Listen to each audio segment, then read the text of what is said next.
Donc moi, c'est Fatoumata Bissan, je suis chargée de mission filière à la région sud et référente sur le PEI. Donc la mise en œuvre du PEI en région sud a été fait progressivement, hein, les premières années sur la programmation 2014-2022.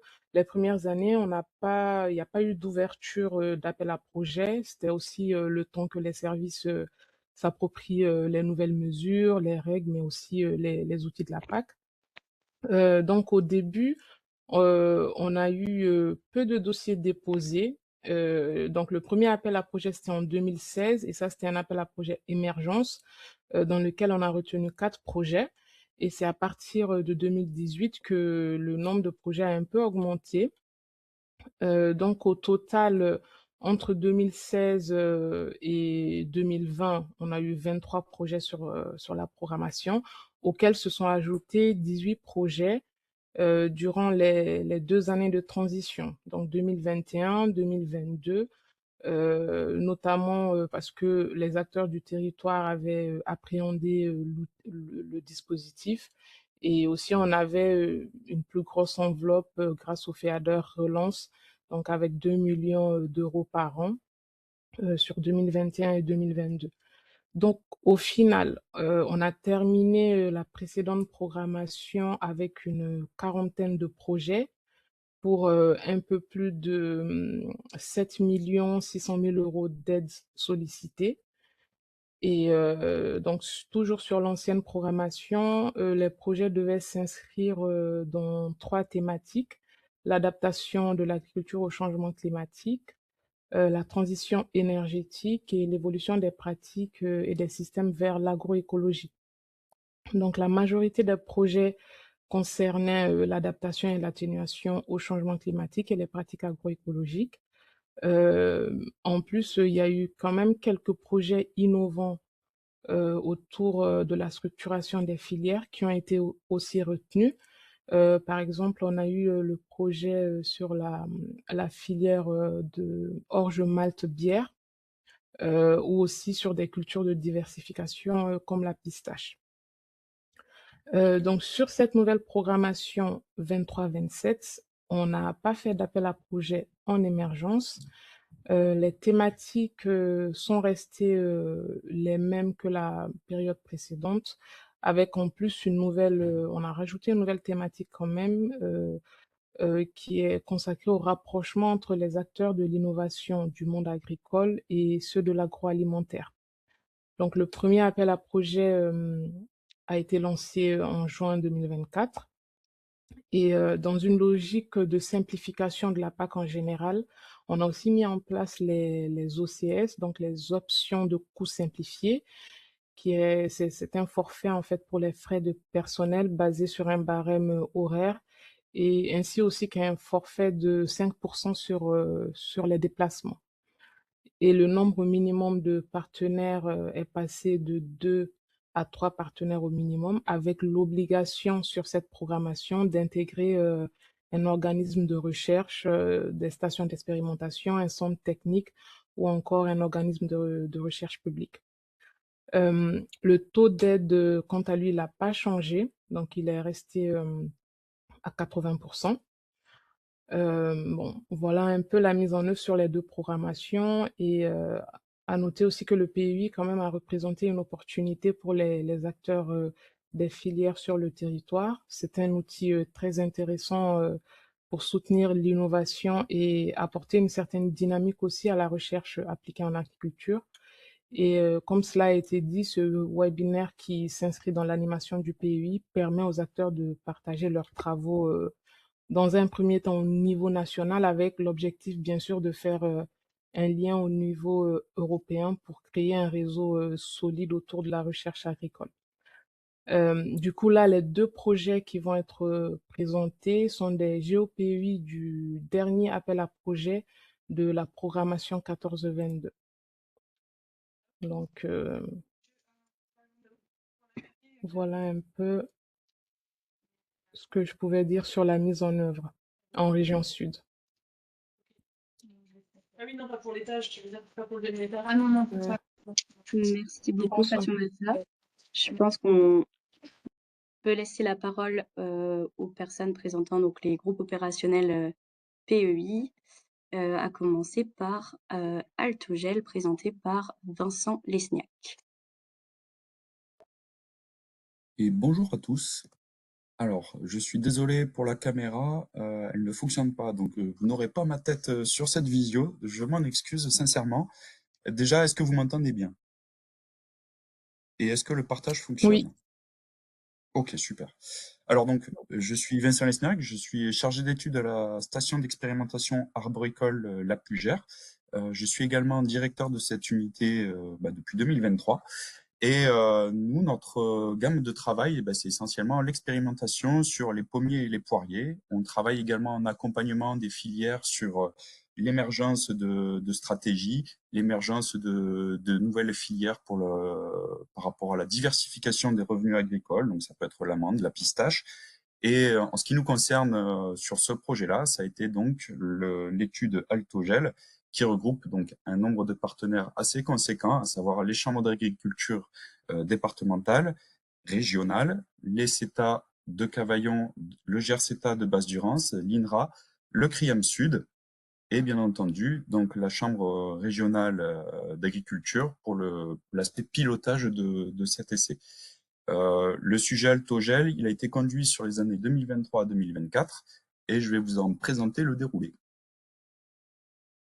Alors, les objectifs qui avaient été travaillés d'abord dans cette étude, c'était de connaître les enjeux et les solutions qui existaient à travers des matériels, des stratégies qui avaient pu être travaillées partout dans le monde, donc en faire une bibliographie exhaustive pour ensuite essayer de faire une sorte de compilation des solutions existantes, relativement fonctionnelles, celles qui ne fonctionnaient pas, plutôt à oublier et on va dire à ne pas préconiser auprès de la profession tout en ayant, on va dire, un volet contextualisation régionale, donc de ce qui se faisait déjà sur le territoire, que ce soit sur des exploitations de type pépins, donc pommes poires, mais également fruits à noyaux, donc avec la cerise.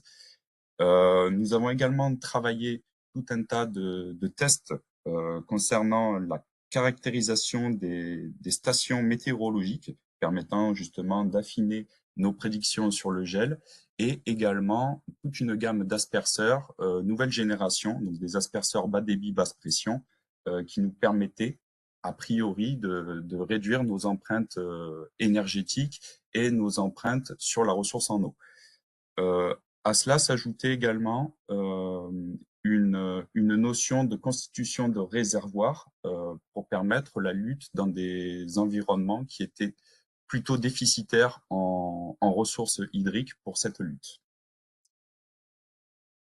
Donc, on va commencer avec les techniques passives. En fait, ce que je vais vous présenter là, c'est vraiment une synthèse de toutes les thématiques que je vous ai présentées en amont, avec les premiers résultats. Sur certains, on n'a pas été lauréat malheureusement de réussite, hein. C'est-à-dire qu'il y a des thématiques qui ont été couronnées de succès et d'autres malheureusement qui ont été complètement à oublier.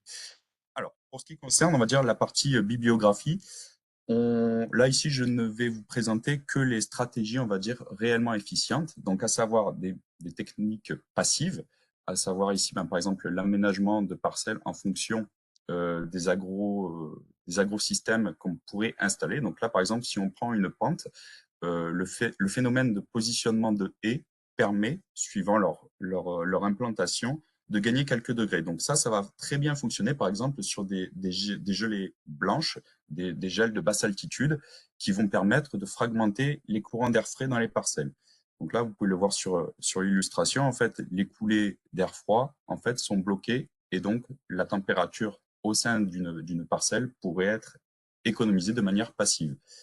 C'est une stratégie qui fonctionne dans certains cas, mais elle ne fonctionne pas partout. Imaginons, vous êtes dans un contexte de bord de cours d'eau. Là, en fait, on a encore une autre problématique et qui va être le drainage par la force calorifique de l'eau de ces masses d'air froide et qui vont encore accentuer le rafraîchissement. Donc, ça ne peut pas s'implanter partout. Hop, ah ben, décidément, ça ne veut plus passer. Voilà. On a également d'autres stratégies passives, par exemple la gestion de l'enherbement.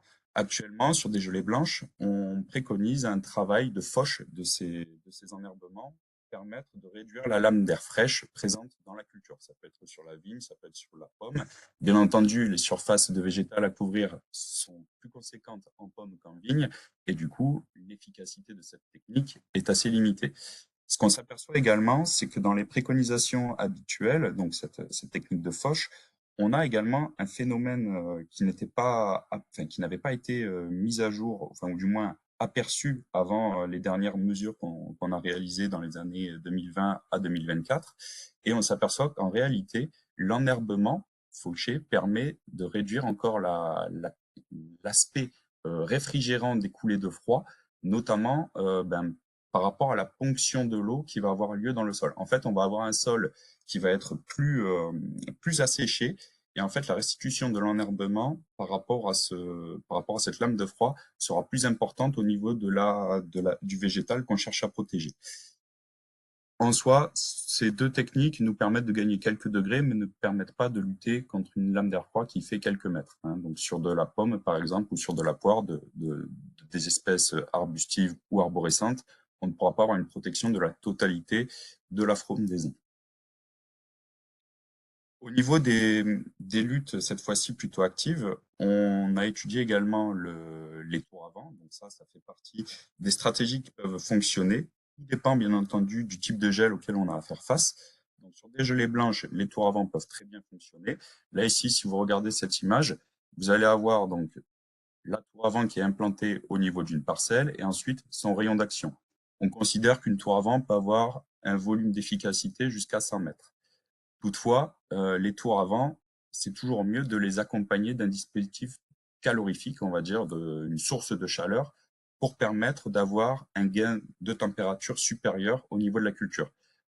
C'est très important, notamment dans le cas de gelées noires qui ont des lames d'air froid beaucoup plus importantes et justement qui vont accentuer, enfin si on utilise simplement la tour avant dans un dispositif sans chauffage, qui vont accentuer en fait le phénomène de rafraîchissement de la culture.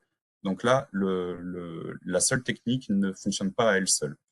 Pour vous donner une idée, là c'est la répartition, hein, du brassage de l'air et donc de la capacité de cette tour à avoir un impact sur l'emplacement, enfin, au niveau de l'emplacement des cultures. Donc le rayon d'action de 100 mètres de chaque côté de la tour avant, si tant est que cette tour avant a une capacité de rotation sur elle-même ou de déplacement.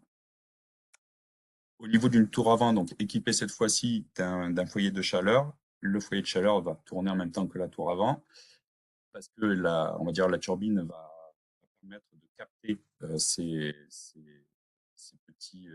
petites bougies ou ces petites chaufferettes qu'on aura installées dans la culture. Et c'est le phénomène finalement de convection qui va permettre de réchauffer une surface bien plus importante. Donc là, c'est une stratégie, on va dire, qui va fonctionner sur des froids un peu plus intenses, donc type gelée noire. Au niveau des stratégies classiques, bien, il y a effectivement les bougies, les chaufferettes, hein, qui sont largement employées dans les cultures, toutefois avec pas mal de limites, à savoir le besoin de main-d'œuvre pour les mettre en place, leur aspect rayonnant en fait, qui est assez limité. Donc pour pouvoir avoir une lutte assez intense sur des épisodes de froid à grande échelle, on va avoir besoin de plus de bougies ou de chaufferettes à l'hectare. Donc forcément, une augmentation de la consommation en combustible, qu'elle soit donc paraffinique ou même de type pétrole. Pardon. Le problème de ces chaufferettes, voilà, c'est que ce n'est pas adapté à toutes les cultures. Et bien entendu, plus la période de couverture face au risque gel est importante, plus on va avoir besoin d'implanter des chaufferettes ou des bougies dans les cultures.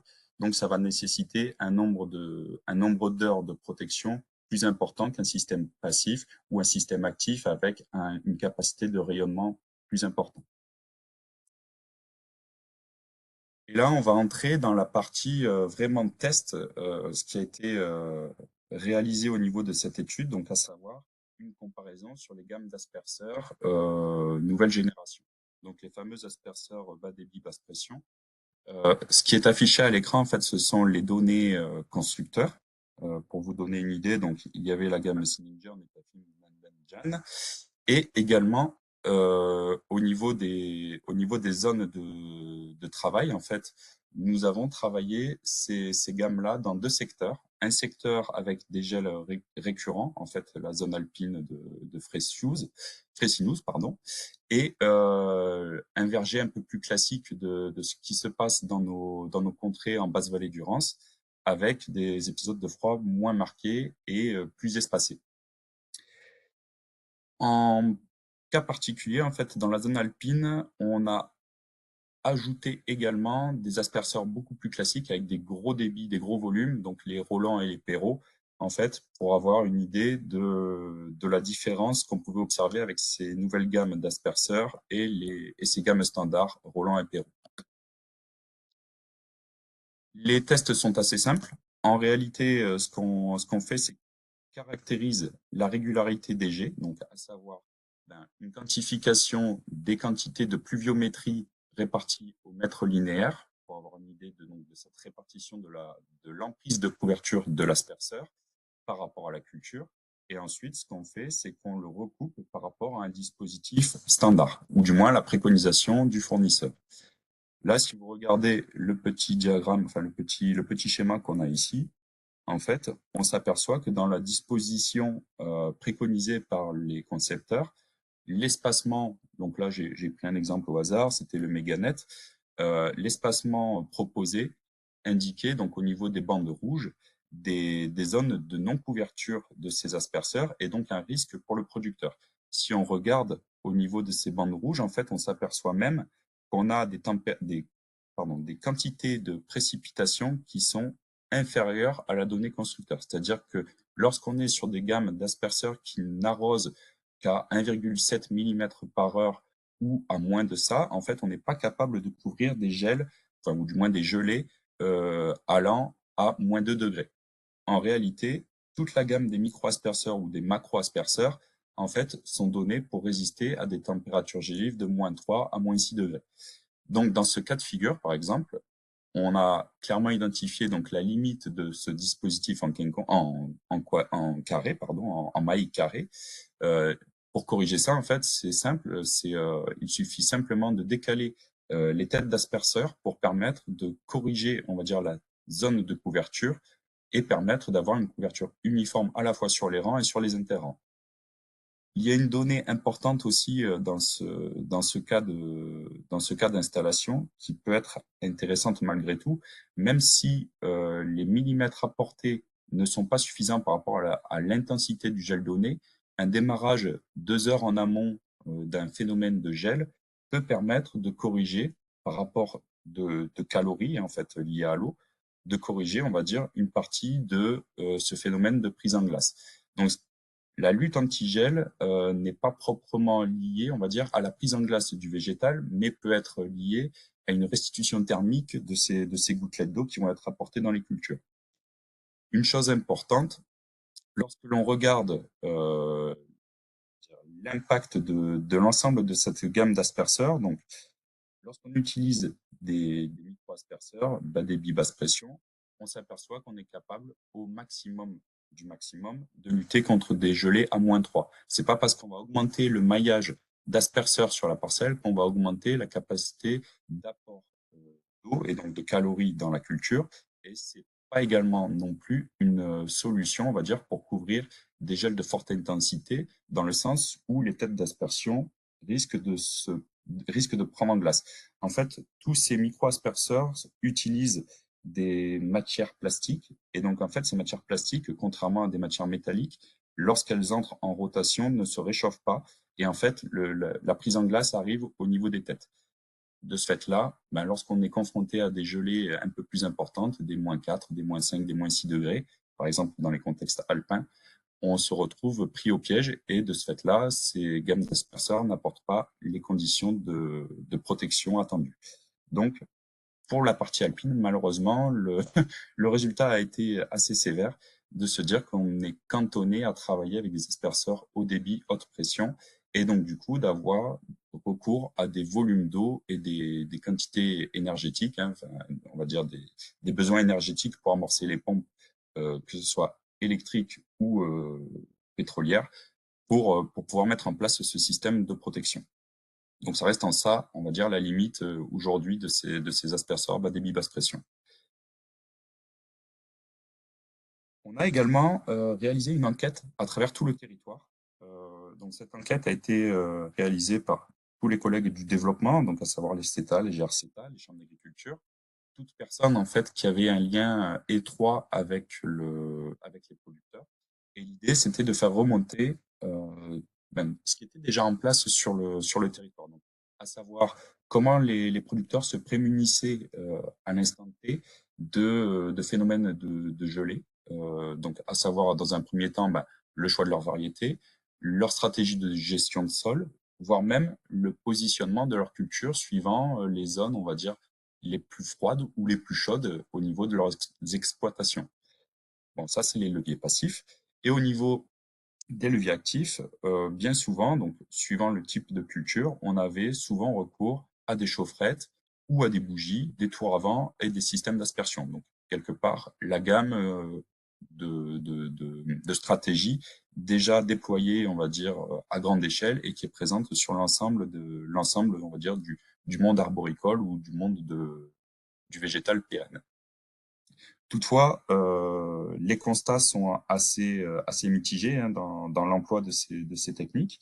On n'a pas eu 100% de retour, enfin ou du moins de cas de figure où les producteurs se jugeaient réellement efficients dans leur stratégie de lutte. Aujourd'hui, ce qui est apparu à travers cette enquête, c'est que de plus en plus, ils se tournent vers l'équipement d'outils de prédiction et ces outils de prédiction les aident à mieux cerner ses besoins. Au niveau de l'outil de protection, quand je vous disais, ils ne sont pas pleinement satisfaits de leur solution apportée, c'est parce qu'il y a beaucoup de cas de figure où soit le réseau en eau n'est pas ouvert et du coup, la technique d'aspersion n'est pas utilisable. Les tours à vent, par exemple, c'est essentiellement le coût de déploiement de la technique qui n'est pas, on va dire, permise pour une petite exploitation. Faut avoir des unités, on va dire, assez importantes pour pour pouvoir bénéficier de ce genre d'outils. Et le côté chaufferette, bougie, voilà, qui nécessite beaucoup de main-d'œuvre sur des époques où la main-d'œuvre est pas nécessairement disponible. Euh, par rapport à ces réflexions, en fait, ont été émises les idées donc de travaux sur des stratégies combinées, et ce qui rejoint quelque part une réflexion réellement productrice, à savoir donc de l'association, par exemple, de stratégies bougie chaufferette avec des systèmes d'aspersion, mais cela nécessite aussi des investissements conséquents, forcément, de la part des producteurs, hein, puisqu'ils doivent s'équiper des deux systèmes de protection dans leurs exploitations. Et également la difficulté d'investir dans ces technologies. Aujourd'hui, en fait, ça a été, on va dire, la partie la plus préoccupante de cette étude, c'était quelque part l'aspect démuni des producteurs face à cette capacité d'investissement dans des filières qui connaissent des crises assez successives et pour lesquelles on n'a pas réellement de moyens mis en place en face. Donc des aides à l'investissement qui étaient fortement demandées. Pour compléter l'aspect capteur qu'utilisent aujourd'hui les professionnels, donc a été conduit une étude sur la capacité de ces outils à, on va dire, à générer une alerte ou du moins à avoir une réactivité en temps réel des baisses de température observées dans les parcelles. En fait, tout ça pour pouvoir positionner les stratégies de lutte en temps et en heure. Au niveau de cette étude, ce qui est ressorti également, ce sont les questions qu'il faut se poser. En fait, aujourd'hui, on a beaucoup de producteurs qui ne se posent pas les questions dans le bon ordre. Donc, cette étude a permis ici de remettre un peu de contexte là-dedans, donc à savoir, quand on est producteur, ce que l'on doit privilégier dans un premier temps, lorsque l'on cherche à s'équiper de ce genre d'outils, donc à savoir d'une part le réseau de communication de l'outil météorologique, hein, soit du Sigfox, soit de la 4G, avec leurs limites à chacune, hein, dans le sens où la Sigfox, c'est un réseau qui ne connaît pas la panne, mais qui n'est pas développé sur l'ensemble du territoire, ou la 4G qui est plus généralisée, mais qui est dépendante cette fois-ci des couvertures des opérateurs téléphoniques. Au niveau aussi des choses qui ne sont pas nécessairement prises en compte par les producteurs, c'est la capacité d'avoir une communication instantanée. En fait, ce qui se passe souvent au niveau de ces outils, c'est qu'il y a un temps de latence entre le moment où la mesure est effectuée et la mesure est transmise finalement soit à un ordinateur, soit à un smartphone. Dans l'idée, ben, ces temps de latence peuvent conduire à des erreurs, soit d'activation, soit de désactivation des systèmes de lutte qui sont présents dans les cultures. Et ensuite, une fois que déjà ces deux premiers choix principaux sont réalisés, eh ben, de s'interroger également sur le type de capteur qu'on avait à disposition, parce que toutes les stations météo n'utilisent pas les mêmes outils. Ces outils, bien que différents, sont relativement fiables, mais néanmoins n'apportent pas les mêmes réponses et donc peuvent conduire à des erreurs d'interprétation. Et enfin, dans le cas de pannes, parce que les pannes arrivent toujours, que ce soit une panne de réseau ou une panne d'accès, et même pouvoir quand même avoir euh, un retour sur ces informations-là. Donc tout ça a été travaillé par le CRIAM Sud, et est sortie donc cette petite analyse, donc comparant 4 marques de boîtiers différents avec leur typologie principale. Donc à savoir une spécificité pour PCL qui utilise la 4G, alors que les 3 autres utilisaient Sigfox. Donc c'est assez intéressant de voir ça déjà, c'est que peu de matériel aujourd'hui est disponible avec un réseau 4G, ce qui est malheureux, parce que malheureusement, on a beaucoup de parcelles qui se retrouvent isolées et sur lesquelles ben, la Sigfox ne pourrait pas passer. Ensuite, les temps de communication. Donc, vous voyez qu'on a plusieurs temps avec des latitudes assez importants, hein, 12 minutes à 15 minutes. Donc, dans certains cas, voilà, 15 minutes, et ben, c'est autant de degrés cumulés dans la parcelle qui ne sont pas amenés parce que soit mis en place trop tardivement, soit arrêtés trop précocement. Les types d'alerte, ça, ils sont assez standards. Par contre, les coûts d'exploitation sont assez variables suivant les typologies de matériel utilisé.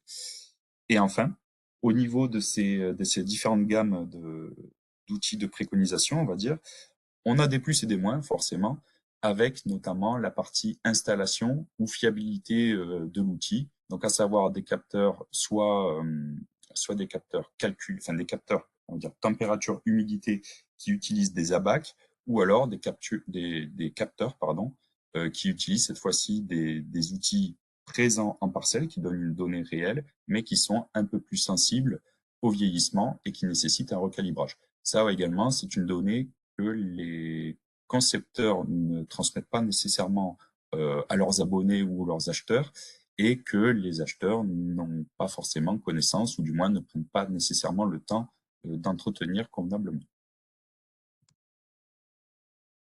Une autre étude qui avait été conduite, ça c'est quelque chose qui est un peu plus prospectif, qui a été conduite d'un point de vue physiologique et besoin, on va dire, de la plante. C'est l'INRA d'Avignon et l'INRA de Clermont-Ferrand qui ont travaillé ces thématiques-là.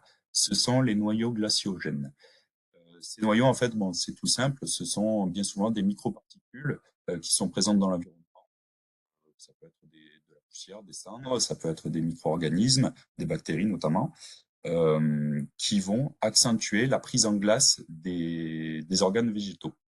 Alors, ces prises en glace peuvent se faire sans qu'il y ait adjonction d'eau, c'est-à-dire que une simple rosée dans le végétal peut conduire à une prise en glace de par la présence de ces microparticules. Ce qui fait que lorsqu'elles sont présentes, et ben en fait, le végétal prend en glace. Si la quantité d'eau est suffisante, on va dire là, on aura une bogue qui va se constituer autour du végétal et donc le protéger, on va dire, de l'intensité du froid qui va continuer à augmenter. Néanmoins, lorsque cette quantité d'eau présente naturellement dans l'environnement n'est pas suffisante, là, en fait, c'est là où on va avoir des dégâts au niveau des organes. Donc, c'est très intéressant de pouvoir quantifier ces éléments et s'en servir dans des stratégies de protection préventive, cette fois-ci des aléas climatiques. Donc, avait été testé, je vous affiche l'intégralité de la slide, avait été testé l'acide tartrique, en fait, qui est une molécule qui permet de réduire le pH et de permettre également la lutte contre le Pseudomonas. Ce qui avait été testé initialement, c'était des résultats de laboratoire qui donnaient de très bons résultats de par le nettoyage de surface des Pseudomonas et des bactéries, et qui permettait en fait de faire baisser cette température de cristallisation au niveau des surfaces concernées. Lorsque c'est utilisé sur un substrat inerte, la prise en glace est quasiment jamais atteinte. Lorsqu'on est sur de l'organe végétal, forcément, il y a des cortèges de poussière, de micro-organismes qui sont naturellement présents. L'acide tartrique peut en corriger une partie, mais ne donne pas 100% de réponse. Lorsqu'on l'installe cette fois-ci dans un contexte de culture, on s'aperçoit que là, pour le coup, on n'a plus du tout d'efficacité, mais cela, on est capable de l'expliquer de la façon suivante, c'est que d'une part, la formulation de l'acide tartrique à l'état actuel de nos tests n'était pas forcément conditionnée pour adhérer aux surfaces végétales et donc de ce fait répondre proprement à la demande de non-prise en glace des organes aériens, ou alors il pouvait également se volatiliser lorsque l'on appliquait ce produit dans les cultures. Il y a également une autre impasse aujourd'hui à cette technique, c'est la qualité de l'eau de forage utilisée, donc celle qui est utilisée pour le remplissage des cuves d'atomiseurs. Il s'avère que lorsqu'on a une eau extrêmement pure, on a encore on va dire un coefficient d'aggravation de la dilution de l'efficacité de l'acide tartrique, ce qui vient, on va dire, limiter encore son impact. Bon, malheureusement, ça, on va dire, ça a été une découverte fortuite, mais bon, qui nous a tout de même aiguillé sur les résultats de l'année. Et malheureusement, donc, elle ne sera pas prescrite en l'état où il faudra encore travailler sur la capacité de fixation de cet acide tartrique au niveau des végétaux. Par ailleurs, pardon. Par ailleurs, sont aujourd'hui travaillées d'autres techniques, on va dire un peu plus passives. Ça n'a pas été le cas là dans le cadre de ce dossier, mais par exemple, les inhibiteurs de croissance ou les inhibiteurs de levée de dormance au niveau des cultures. Donc ça, ce sont des choses qui sont encore plus prospectives, on va dire, que de simples applications, on va dire, antipathogènes. Celles-ci ont vraiment un but retardateur de développement phénologique au niveau des cultures. Et enfin, donc ça, pour la dernière partie, enfin l'une des dernières parties, pardon, c'était les conditions, on va dire, d'installation de retenue d'eau, hein, donc aussi bien dans la conception, donc à savoir les métrages ou les linéaires nécessaires pour le dimensionnement des bassines, à savoir avec d'autres complexités que sont celles de la réglementation, mais j'y viendrai ensuite. Donc là, par exemple, si on devait protéger 10 hectares, ben, il faut avoir déjà une bassine capable d'accepter, on va dire, une quantité d'eau suffisante. Donc pour 10 hectares, 3,8 mètres cubes, ça c'est uniquement pour protéger une nuit de gel. Donc si par exemple on a 7 jours de gelée, ben voilà, il faut faire le multiple par 7, et ensuite on connaît la dimension de la bassine. Excusez-moi, désolée, Pardon. je me fais un peu garante du temps afin de laisser 20 minutes à l'autre Ouais, groupe opérationnel PEI pour la présentation, il n'y a pas de histoire souci. d'aller doucement vers la conclusion. Voilà, excusez-moi. Il n'y a pas de mal. Eh ben, je vais synthétiser ça très vite. Donc, pour la réglementation au niveau de la conception de ces réservoirs, en fait, ce qu'il faut avoir à l'esprit, c'est que inférieur à 1000 mètres carrés, avec des hauteurs de digue inférieures à 2 mètres, il n'y a pas de dossier loi sur l'eau euh, nécessaire. Lorsque l'on va augmenter les dimensions de ce genre de réservoir, là, par contre, on peut être soumis à des dossiers à déclaration ou des dossiers d'autorisation à l'établissement de ces structures. Et potentiellement, lorsque l'on se trouve dans un secteur avec un périmètre Natura 2000, ces constructions ne sont clairement pas éligibles. Et enfin, pour la conclusion, donc ce sont ici les différents livrables que nous avons réalisés dans le cadre de cette étude, donc à savoir des plaquettes expliquant les différents types de gel, comment on pouvait lutter contre les différentes gelées, les moyens aujourd'hui connus, les moyens méconnus disponibles auprès de la profession, et surtout les techniques, on va dire, un peu plus ésotériques et qui n'apportent pas aujourd'hui de réponse claire pour les producteurs. Donc, tout cela dans des petites plaquettes. On en a 8 au total. La restitution lors d'un colloque de l'ensemble des thématiques prospectées et les divers liens vidéo que nous avons captés lors de ce colloque de restitution. Si vous avez des questions, n'hésitez pas à m'en faire part. Nous avons également établi le compte-rendu qui est disponible sur le site de la Chambre R&D PACA. Je me tiens disponible dès à présent. Merci beaucoup. Super, merci beaucoup Vincent Lesnec pour cette présentation.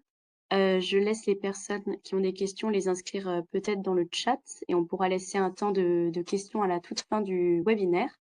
Je vois aussi que Florence Fraise a mis les résultats et les livrables de Altogel, donc un lien dans le chat. Si vous êtes intéressé, n'hésitez pas à le consulter.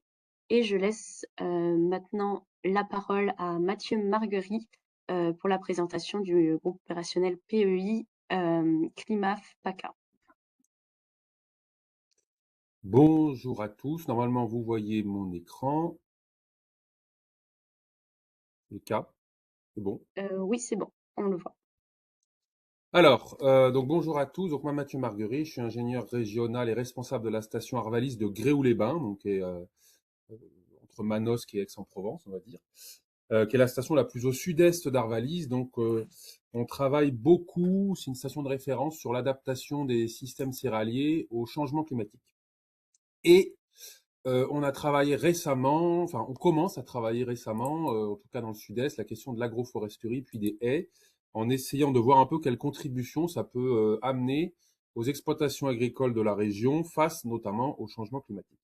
Alors, bien sûr, la production céréalière dans le sud-est, pour ceux qui sont pas du coin, hein, elle est fortement impactée par le changement climatique. Hein, c'est ce que vous avez sur le graphique de gauche. Vous avez en jaune l'évolution des rendements.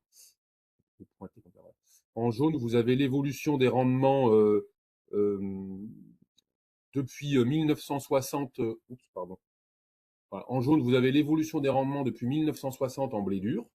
Donc vous voyez que ça a progressé évidemment, et puis aujourd'hui ça a tendance à stagner, et surtout vous voyez que les points jaunes sont de plus en plus aléatoires. Hein. Donc c'est ça la traduction du changement climatique, c'est des années qui se suivent et qui ne se ressemblent pas, et donc c'est une grande variabilité, notamment de rendement interannuel, mais ça veut dire une grande variabilité climatique interannuelle qu'on va avoir. La différence avec la courbe bleue, c'est simplement qu'on a on connaît bien comment fonctionne, comment pousse le blé à Arvalis. On a la chance d'avoir des modèles de culture bien faits. C'est en gros c'est en gros le rendement, mais corrigé de l'évolution du climat. Donc c'est le rendement de chaque année compte tenu des progrès génétiques, fertilisation, protection phytosanitaire, etc. Et en fait, ce que vous voyez, l'écart que vous voyez entre la courbe bleue et la courbe jaune, ça va être le handicap climatique, c'est-à-dire la part de rendement potentiel qui est perdue par les producteurs de la région en moyenne du fait des aléas climatiques. Et vous voyez qu'on est à peu près 1 tonne sur un potentiel de 35 quintaux, c'est-à-dire en gros un petit tiers, donc ce qui est énorme.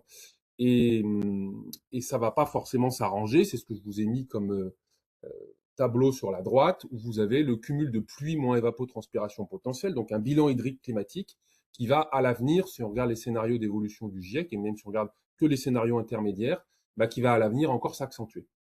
Donc, tout notre travail à Arvalis, nous, c'est d'accompagner les producteurs de la région et au-delà pour essayer de réduire au maximum cet handicap climatique et de trouver toutes les combinaisons possibles pour le réduire, en plus d'avoir des préconisations classiques sur les itinéraires techniques dans la région.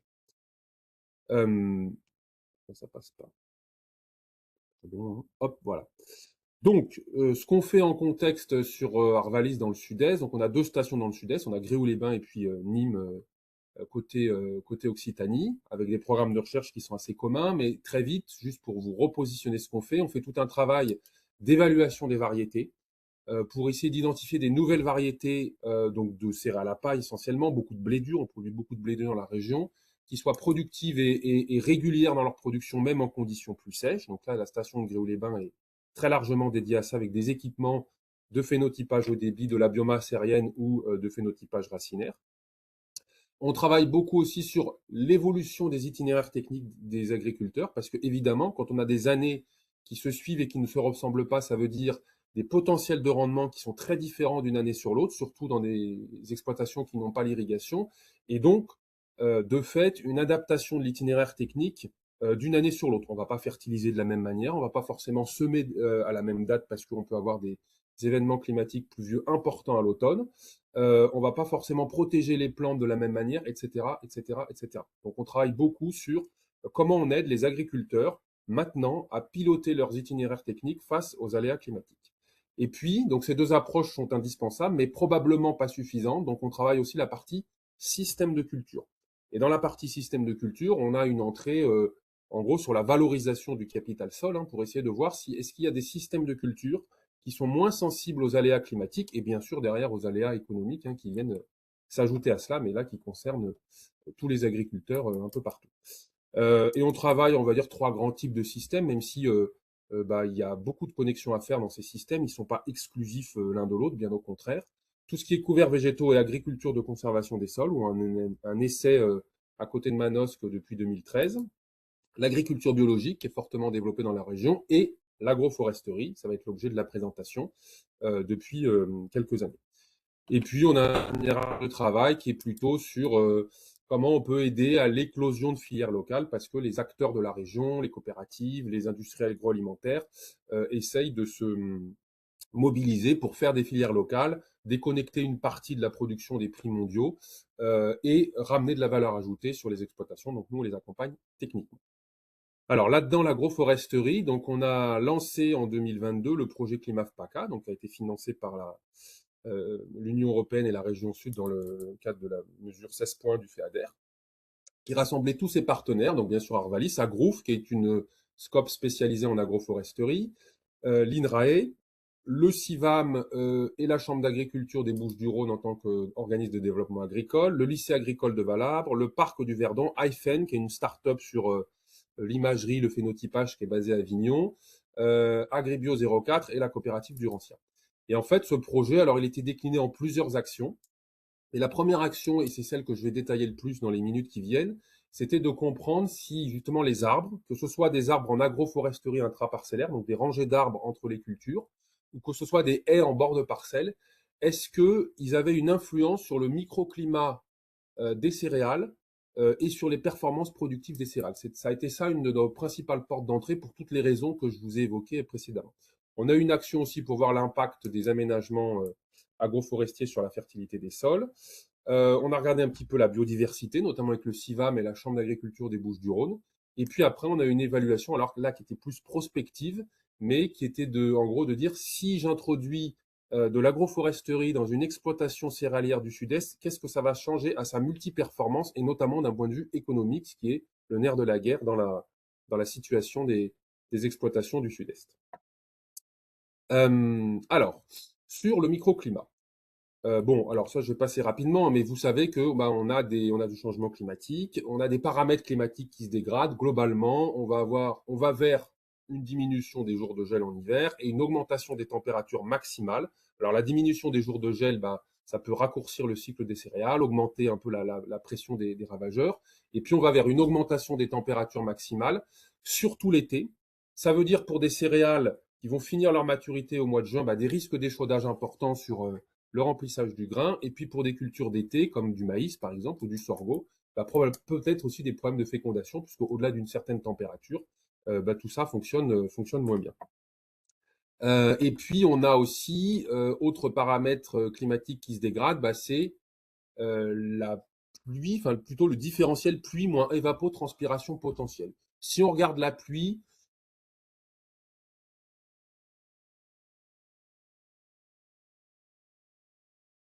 peut-être un On peu l'a perdu. coupé. Pardon?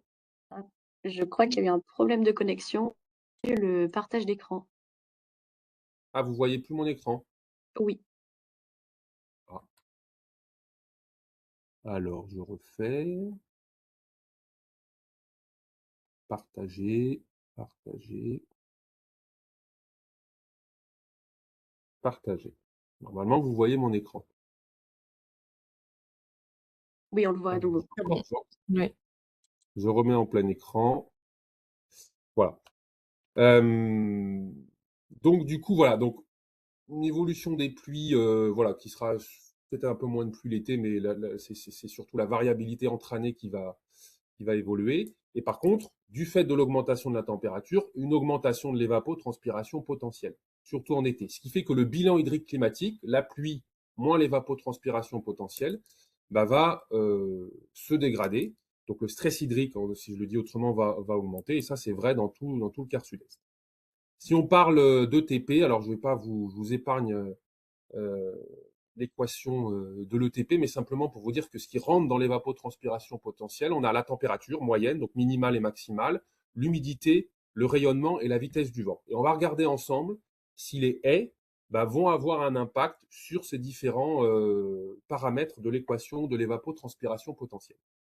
Alors comment on a fait? On a été instrumenté des parcelles, quelques parcelles dans la région, alors si on considère que H c'est la hauteur de la haie, ensuite on a projeté la hauteur de la haie au sol. Un H c'est une fois la distance de la haie projetée au sol, 2H c'est 2 fois, 3H c'est 3 fois. Et on est venu poser à ces trois distances, un H, 2H et 3H, on est venu poser à chaque fois plein de capteurs qui nous permettaient de mesurer l'influence de la haie. Alors on a des capteurs parts, ça mesure le rayonnement. Donc là l'idée c'est de voir quelle part du rayonnement incident sur la culture était interceptée par la haie. On a des thermomètres, des hygromètres, des anémomètres pour la température, l'humidité et le vent, pour voir l'influence que la haie peut avoir là-dessus. Des pluviomètres pour la pluie, bien sûr. Et puis des tensiomètres pour mesurer l'assèchement dans le sol qu'on peut avoir. Donc on a fait ça sur différentes distances de haies. Et on a fait ça sur 5, même 6 parcelles. Donc chez des agriculteurs, donc essentiellement dans la vallée de la Durance, chez des agriculteurs, que je remercie d'ailleurs, et puis dans 2 lycées agricoles, donc le lycée de Valabre et le lycée Pétrarque à Avignon. Et donc merci à eux pour cette collaboration, ce qui nous a permis d'avoir une grande diversité de situations, et on a fait ça sur les années 2023, mais surtout 2024. Donc quand je parle des années, c'est la récolte 2023 et la récolte 2024. Alors, on a utilisé des instruments de phénotypage haut débit pour caractériser et la haie et les cultures. Parce que évidemment, quand je vous montre cet échantillon de haies qu'on a caractérisé, excusez-moi, il y a des haies qui ont des configurations très différentes. Vous pouvez avoir des haies hautes, des haies basses, des haies avec beaucoup de porosité et des haies avec une faible porosité. Donc on a caractérisé la haie et on a caractérisé aussi la manière dont poussaient les cultures sous l'influence de la haie. Et donc pour ça, on a utilisé différents outils de phénotypage, donc des satellites avec une résolution très précise, des drones avec des caméras lidar, donc là qui nous ont permis notamment de faire la hauteur de la haie, et puis des perches littérales. Alors la perche littérale, c'est un instrument qui est commercialisé par iPhone, justement, la start-up dont je vous parlais avant, et qui est dont Arvalis a été à l'origine dans la conception.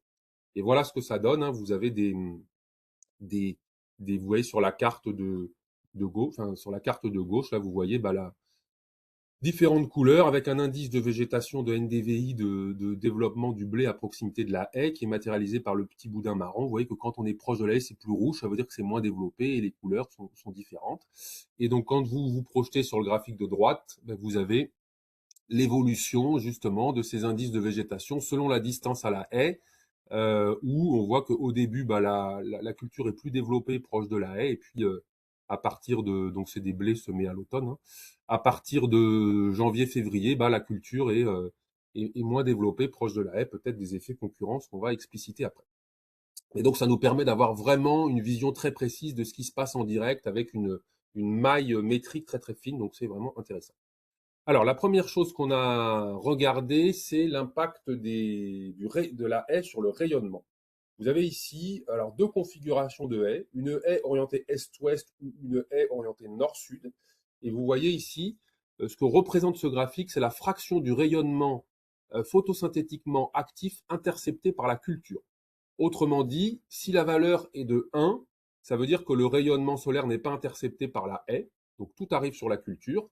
Et si la valeur est de 0,6, ça veut dire que vous avez 40% du rayonnement qui est intercepté par la haie. Donc ce que vous voyez ici, et donc c'est en jour calendaire, je vous ai mis début avril, début septembre de matérialiser. Et donc on l'a fait à 1H, 2H, 3H. Ce que vous voyez ici, c'est que, bon, déjà, les haies interceptent davantage de rayonnement en automne et en hiver. On a un impact nul en avril et jusqu'à début septembre, et l'impact est bien plus visible pour des haies orientées est-ouest que pour des haies orientées nord-sud. C'est assez logique, hein, parce qu'en fait, le Soleil décrit journalièrement une trajectoire est-ouest, mais avec une inclinaison au sud, hein, donc ce qui fait que vous avez un côté nord qui reste toujours à l'ombre. Et donc, en gros, si on schématise ça sur le cycle d'un blé, bah, un blé placé au nord d'une haie orientée est-ouest, ça fait quand même 43% de rayonnement en moins à 1H, 28% à 2H et 15% à 3H. Donc, vous voyez que l'impact sur le rayonnement, il n'est pas négligeable. Ensuite, on a regardé l'effet brise-vent. Alors là, l'effet brise-vent, il est assez spectaculaire, hein. La réduction de la vitesse du vent, elle est visible jusqu'à 12H. Et alors après, bien sûr, ça dépend des vents dominants, etc. Mais souvent, les haies, quand ils ont un effet brise-vent, ils sont plantés perpendiculairement au vent dominant. Mais donc, il y a un effet brise-vent qui est en général assez visible, hein, jusqu'à 50 ou 75% de réduction du vent à proximité des haies. Donc ça, c'est un paramètre qui rentre dans l'équation de l'ETP. On a regardé l'impact sur les extrêmes climatiques. Alors, ce qu'on a vu, c'est qu'il y avait un effet assez faible finalement des haies sur la modification de la température et de l'hygrométrie. Si on parle en degrés jour, donc c'est un bon indicateur pour regarder aussi l'état de développement des cultures, finalement, entre mi-mars et mi-juin, si je me place à 1H ou à 3H, j'ai seulement en moyenne une dizaine de degrés jour en moins d'accumuler.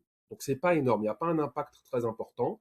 Ce qu'on a vu quand même, c'est une légère atténuation des extrêmes climatiques jusqu'à 2H.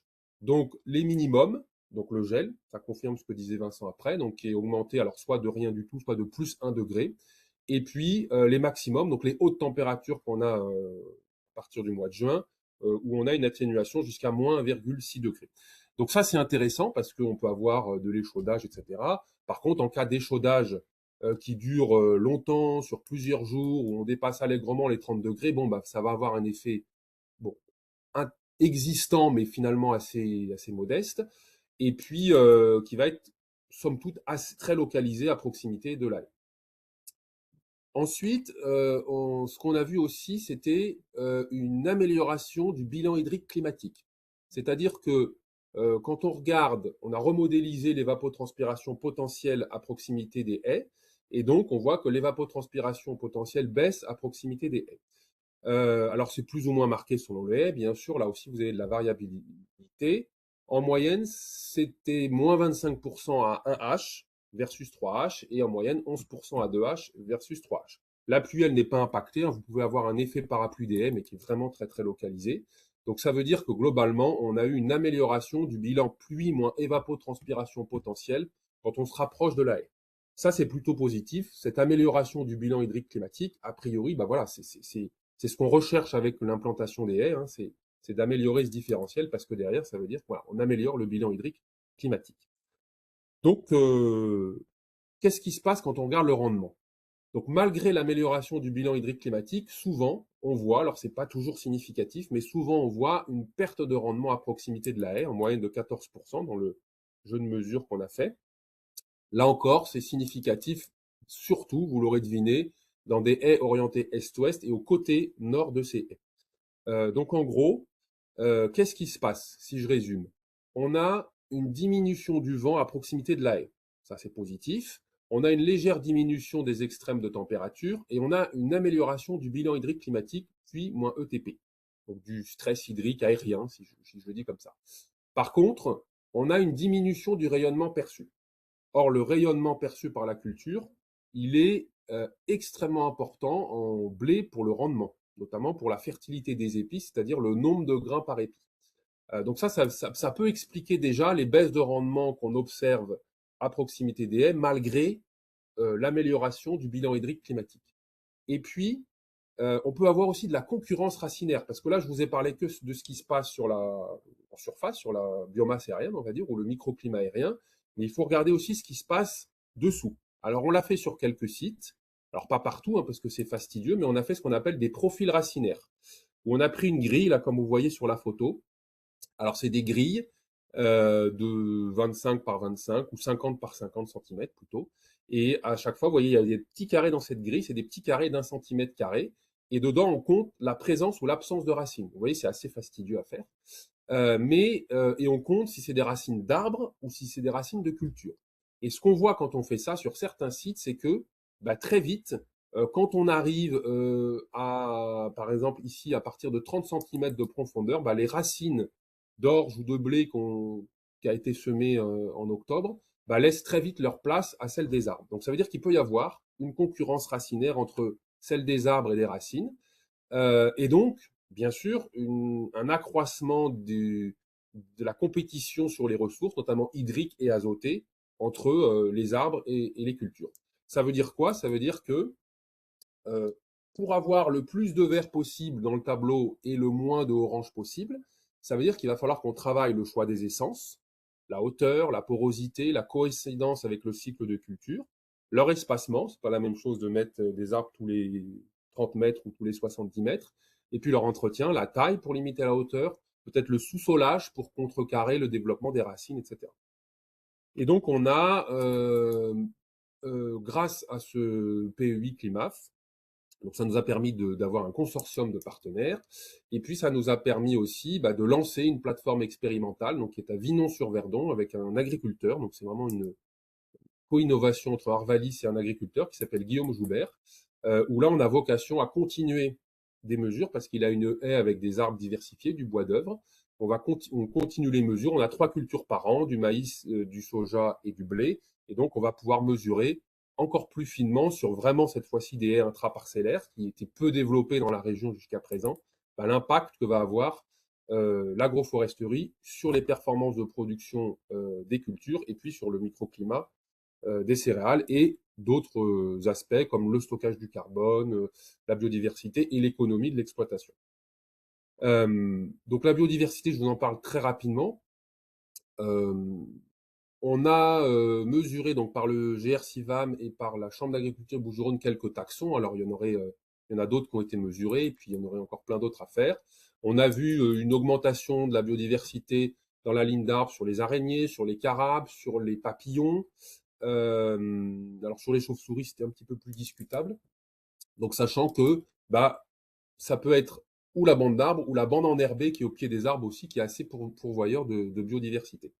Et puis pour terminer, la dernière question qu'on s'est posée aussi, c'était, qui est même une question de fond en fait, qui est une des questions principales qui va motiver les agriculteurs à se lancer en agroforesterie, même si on n'est pas assailli de demandes tous les jours, hein, il y a quand même quelques agriculteurs qui se posent la question. La question, c'était de quelle contribution l'agroforesterie peut-elle amener à la résilience des fermes céréalières du Sud-Est. Donc on a testé différents scénarios. Alors là, c'est prospectif, hein, puisqu'on n'a pas de ceux qui se sont lancés en agroforesterie, c'est assez récemment. Donc on voulait faire un peu de prospection pour avoir une vision à long terme en dessinant à peu près un chemin vers quoi ça pouvait aller. Donc on a testé des amandiers, du bois d'œuvre et puis du bois énergie. Alors je vais vous parler surtout des amandiers et du bois d'œuvre. On a fait ça sur 2 fermes types. Donc sur Valençol, les amandiers, hein, c'est une zone où l'amandier se redéveloppe. Et puis le bois d'œuvre, justement, sur Vinon-sur-Verdon, sur la plateforme expérimentale dont je viens de vous parler. Alors c'est des exploitations très très différentes. Hein. À Valençol, on a des plantes aromatiques. À Vinon-sur-Verdon, on n'en a pas. Les potentiels de rendement sont pas du tout les mêmes. À Vinon-sur-Verdon, en blé dur, on a l'irrigation, donc on fait plutôt 6 tonnes, alors qu'à Valençol, on n'a pas d'irrigation, donc on fait plutôt 3 tonnes 5. Voilà, des territoires très différents, mais très représentatifs de ce qui peut se passer dans une partie de la région. Et on a utilisé donc Cister pour modéliser des données économiques notamment, mais pas que. Cister, c'est un logiciel multicritère qu'on a au niveau d'Arvalis. Et puis LER-Safe, qui est un outil développé par l'INRA qui modélise les compétitions entre blé et arbres, enfin entre culture et arbres. Et donc, voilà ce que ça donne en multi-performance. Donc vous avez à chaque fois sur quelques indicateurs, hein, il y en a beaucoup plus, mais la valeur du témoin agricole qui fait 100%, et puis en bleu le bois d'œuvre et en espèce de vert les amandiers, quoi. Donc il faut regarder à chaque fois par rapport au 100% et pas forcément le bois d'œuvre versus l'amandier. Hein. Donc ce que vous voyez, c'est tout de suite ce qui saute aux yeux, c'est la marge nette qui est potentiellement assez fortement augmentée avec l'agroforesterie parce qu'on ajoute sur l'exploitation une production à très forte valeur ajoutée par rapport à des céréales, mais le temps de travail aussi augmente très fortement, hein, bien sûr, et ça, il faut le prendre en compte. Ce qui fait qu'au final, on a une rentabilité sur l'amandier et le bois d'œuvre. Par contre, une charge de travail qui augmente de manière assez conséquente. Et après, alors autant sur l'amandier, on peut avoir un retour sur investissement un peu plus rapide parce qu'on récolte des amandiers plus vite qu'on va récolter du bois d'œuvre. Des bois d'œuvre, on va récolter au bout de, pas, à minima 15 ans, mais des fois 30 ou 40 ans en fonction des arbres. Donc le retour sur investissement peut être long et peut poser des problèmes en termes de trésor. En conclusion de cette étude, on a donc des effets potentiellement intéressants des haies sur le microclimat des céréales, qui restent quand même à mieux maîtriser par la gestion de la configuration des haies et leur entretien. On a des effets positifs sur quelques indicateurs de biodiversité. Alors, la biodiversité, ça peut être positif comme négatif aussi pour les cultures. On sait que des fois que les haies, elles peuvent abriter plus de pucerons qui créent des maladies sur les céréales. Et puis, on a des potentiels économiques, des potentiels effets économiques intéressants, mais sous couvert quand même une capacité d'investissement et de trésorerie qui soit voilà, qui est nécessaire. Donc, c'est un pari sur la durée qui n'est pas évident. Voilà. Et pour terminer, je vous ai mis une photo de l'expérimentation au lycée agricole de Valabre avec des amandiers, du blé et la Sainte-Victoire au fond. Merci.